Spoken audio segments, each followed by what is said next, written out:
حضرات گرامی، یہ ہمارا عقیدہ ہے اور ہم اپنے محبت کا اظہار کرتے بھی ہیں، لیکن محبت رسول کے اظہار سے پہلے بہت ساری اہم چیزیں ہیں جن کی طرف توجہ دینا ضروری ہے۔ ہم جو محبت کرتے ہیں اپنے نبی سے، کیا وہ محبت یا محبت کا وہ طریقہ یا محبت کے وہ پیمانے رسول کریم صلی اللہ علیہ وسلم کی سنت سے یا آپ کے طریقے سے، آپ کے فرمان سے، آپ کے قول و عمل سے ثابت ہے یا نہیں ہے؟ ہمیں سب سے پہلے اسے دیکھنا ہوگا۔ ہم محبت رسول کے نام پر محفلیں منعقد کر لیں، جلسے جلوس کر لیں، شامیانے لگا دیں، چراغاں کر لیں، بھوج بھات کر لیں، کھانے پینے کی دیگیں ہم لگا دیں، اور ناچ گانوں اور وہ تمام افعال جو غیر اسلامی اور غیر شرعی ہوا کرتے ہیں، ان کو اگر ہم کرنے کی کوشش کرتے ہیں یا ان کو بروئے کار لاتے، تو کیا رسول کریم صلی اللہ علیہ وسلم سے محبت کا حق ادا ہو جاتا ہے؟ ہرگز۔ اللہ کے رسول صلی اللہ علیہ وسلم نے کہا کہ مجھ سے محبت کا معیار یہ ہے کہ میری سنت کو لازم پکڑو، میری اتباع کرو، میرے طور طریقے کو اختیار کرو، میں نے جن چیزوں سے روک دیا ان چیزوں سے رک جاؤ، اور جن چیزوں کے کرنے کا حکم دیا ان چیزوں کو کرو۔ اگر یہ کرتے ہو، ایسا جذبہ اگر اپنے اندر پیدا کرتے ہو، تو یقین جانو محبت رسول کے معیار پر تم کھڑے اترتے ہو۔ اور اگر یہ جذبے تمہارے اندر نہیں ہیں، رسول کریم صلی اللہ علیہ وسلم کی سنت سے تمہیں محبت نہیں ہے، اللہ اور اس کے رسول کے طریقوں سے تمہیں محبت نہیں ہے، اور رسول کریم صلی اللہ علیہ وسلم کے سنت کی اتباع اگر تمہارے اندر موجود نہیں ہے، تو پھر وہ محبت غیر معیاری محبت ہے۔ وہ محبت ایسی محبت ہے کہ اس کے بدلے میں نہ اللہ کی رضا حاصل ہوگی اور نہ ہم اللہ کے جنت کے مستحق ہو سکتے ہیں۔ حضرات گرامی، ضرورت اس بات کی ہے کہ ہم فتنے کے اس دور میں، جہاں الحاد و لادینیت کا بول بالا ہے، جہاں ہمارے دین و ایمان پر ہر آن ہر لمحے حملے ہو رہے ہیں، جہاں ہماری تہذیب و ثقافت کو ہم سے چھیننے کی کوششیں جاری ہیں، جہاں ہر جگہ اور ہر پل اعدائے اسلام اس بات کی کوششوں میں لگے ہوئے ہیں کہ مسلمانوں سے، اور خصوصاً متبع رسول یا سلفی المنہج جو لوگ ہیں، جن کا منہج قرآن و سنت ہے، جو قرآن و سنت سے ہٹ کر زندگی نہیں گزارتے، ان کے ایمان پر، ان کے تہذیب و ثقافت پر سری طور پر حملے کیے جا رہے ہیں۔ اس انداز پر حملے کیے جا رہے ہیں، اس انداز پہ ہم سے ہماری تہذیب و ثقافت کو چھیننے کی کوشش کی جا رہی ہے کہ ہمیں اس کا احساس تک نہیں ہو رہا ہے، اور ہم ہیں کہ اپنی دنیا میں مگن ہیں، مست ہیں، آباد ہیں۔ میرے بھائیوں، صحابہ کی محبت کیسی ہوتی تھی پیارے نبی صلی اللہ علیہ وسلم سے،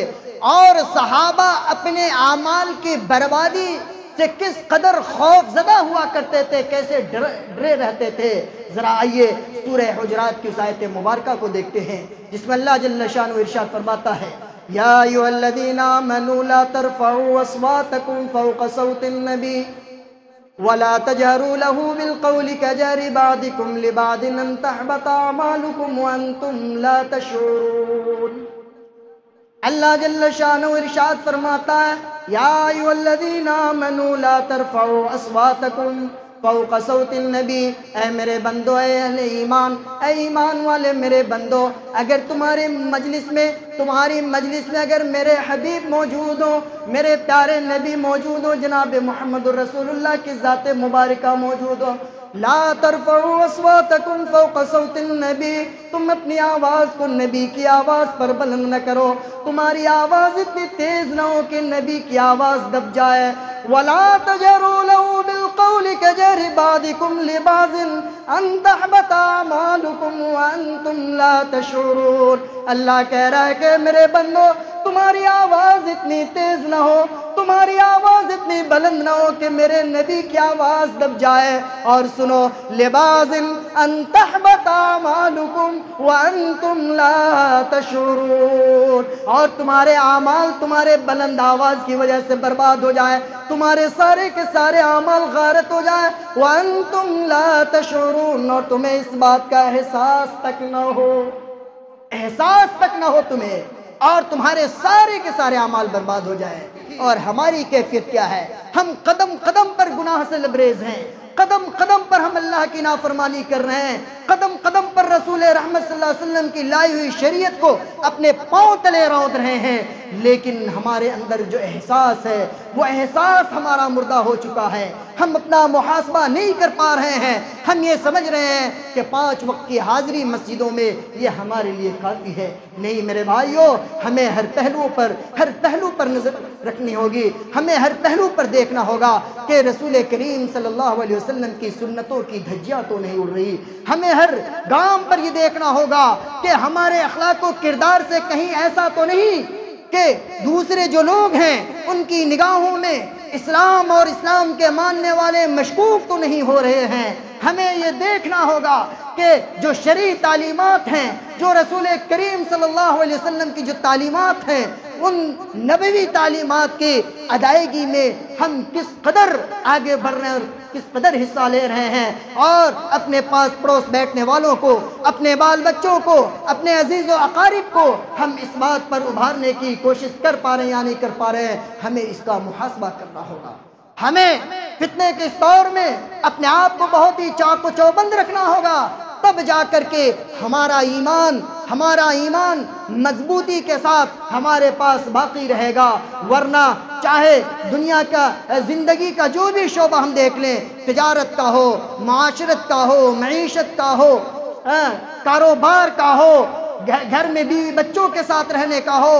حتیٰ کہ عبادات و معاملات میں بھی ہم بہت ہی تساہلی کے ساتھ، غفلت کے ساتھ کام کر رہے ہیں۔ جگہ جگہ پر ہم رسول کریم صلی اللہ علیہ وسلم کی سنت سے دوری اختیار کر رہے ہیں۔ میرے بھائیوں، ہم امت محمد کے اوپر یہ ذمہ داری عائد ہوتی ہے کہ ہم اپنے اخلاق کے ذریعے، اپنے کردار کے ذریعے، اپنے صحیح اعمال کے ذریعے دنیا کو یہ میسج دینے کی کوشش کریں، دنیا کو یہ دعوت دینے کی کوشش کریں کہ تم بھی آ جاؤ دامن اسلام میں، آ جاؤ شریعت محمدی کو اپنا لو، اور شریعت محمدی میں جو امن و امان ہے، جو عزت و وقار ہے، اور جو امتیازی خوبیاں ہیں، وہ خوبیاں تمہیں کہیں اور نہیں ملے گی۔ لہٰذا ہمیں اور آپ کو ذاتی طور پر، انفرادی طور پر اور اجتماعی طور پر اپنے آپ کو تیار رکھنا ہوگا کہ ہم رسول رحمت صلی اللہ علیہ وسلم کی شریعت کے ترجمان بنے، اس کے پروقتہ بنے، اور اپنے اخلاق و کردار کے ترجمانی